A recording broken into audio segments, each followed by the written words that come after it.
പിതാവിൻ്റെയും പുത്രൻ്റെയും റൂഹാദ് ഖുദ്ദൂസായുടെയും നാമത്തിൽ എന്നേക്കും ആമേൻ. നമ്മുടെ ദൈവം വിശുദ്ധനായിരിക്കുന്നതിനാൽ നമ്മളും വിശുദ്ധരായിരിക്കുക.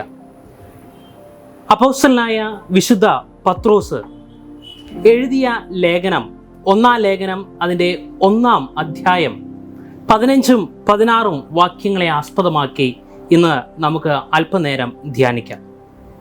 പല ദേശങ്ങളിൽ ചിതറിപ്പാർത്തിരുന്ന പരദേശികളായിട്ടുള്ള ക്രിസ്തു ദാസന്മാർക്ക് വേണ്ടിയുള്ള ലേഖനമാണ് പത്രോസിൻ്റെ ലേഖനം.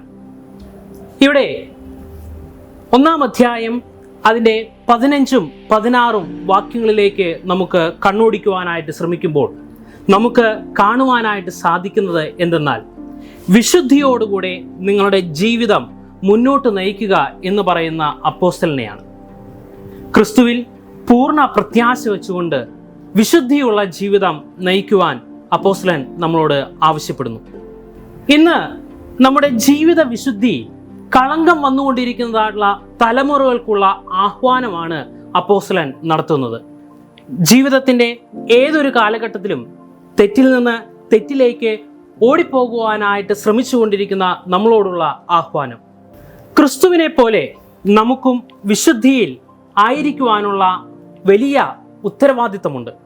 നമുക്കും അതിനുള്ള അവകാശമുണ്ട്. അതെ, ഈ വാക്യങ്ങളിൽ നമ്മളോട് പറയുന്നു, ഞാൻ വിശുദ്ധനാകിയാൽ നിങ്ങളും വിശുദ്ധരായിരിപ്പിനെന്ന്. എന്തെന്നാൽ നാം ക്രിസ്തുവിനാൽ വീണ്ടെടുക്കപ്പെട്ട ദൈവപുത്രന്മാരുടെ ഒരു കൂട്ടമാണ് എന്നുള്ളത് തന്നെ. വിശുദ്ധ മാമോദിതായിലൂടെ പാപം വിട്ടകന്ന നമുക്ക് ഓരോ വിശുദ്ധ കുർബാനകളും പിന്നീട് മനുഷ്യ സഹജമായിട്ട് നമ്മിൽ കടന്നു വന്നേക്കാവുന്ന പാപങ്ങളെ കഴുകിക്കളയുന്ന ഇടങ്ങളായിട്ട് തീരുന്നു. ഏതൊരു വിശുദ്ധ കുർബാനയിലെ പാപമോചന ശുശ്രൂഷയ്ക്ക് ശേഷവും വീണ്ടും പാപം ചെയ്യുവാനായിട്ടുള്ള അവസരം ഉണ്ടായിരിക്കെ വീണ്ടും നമുക്ക് പ്രത്യാശ നൽകുന്നത് ഇനിയുള്ള വിശുദ്ധ കുർബാനകൾ ഓരോന്നും അത് കഴുകിക്കളയുവാനുള്ള സമയം കൂടിയും സന്ദർഭം കൂടിയും നമുക്ക് നൽകുന്നുണ്ട് എന്നുള്ളതാണ്. ആയതിനാൽ ദൈവിക കൃപയാൽ അനുസരണത്തോടുകൂടെ വിശുദ്ധിയുടെ പാത തിരഞ്ഞെടുത്ത് മുന്നോട്ട് നടക്കുവാനായിട്ട് നമ്മൾ തയ്യാറാകുക. എൻ്റെ വാക്കുകൾ ശ്രവിച്ചുകൊണ്ടിരിക്കുന്ന നിങ്ങൾ ഓരോരുത്തരും വിശുദ്ധന്മാരും വിശുദ്ധകളാണെന്ന് ഞാൻ പറഞ്ഞു കഴിഞ്ഞാൽ അതിന് യാതൊരു തെറ്റുമില്ല.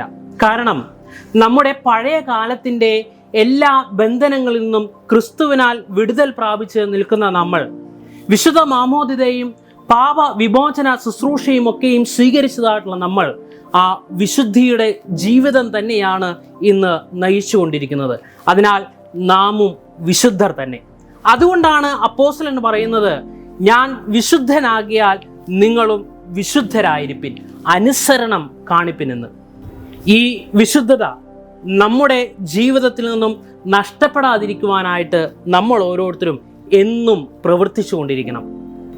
ഈ ലോകത്തിലെ നിരവധിയായിട്ടുള്ള അഴുക്കുകൾ നമ്മുടെ ദേഹങ്ങളിൽ, നമ്മുടെ ജീവിതങ്ങളിൽ പുരളാതിരിക്കുവാനായിട്ട് നമുക്ക് നമ്മെ തന്നെ ദൈവ തിരുസമക്ഷത്തിൽ സമർപ്പിച്ചുകൊണ്ട് ഈ ജീവിതം മുന്നോട്ട് നയിക്കാം.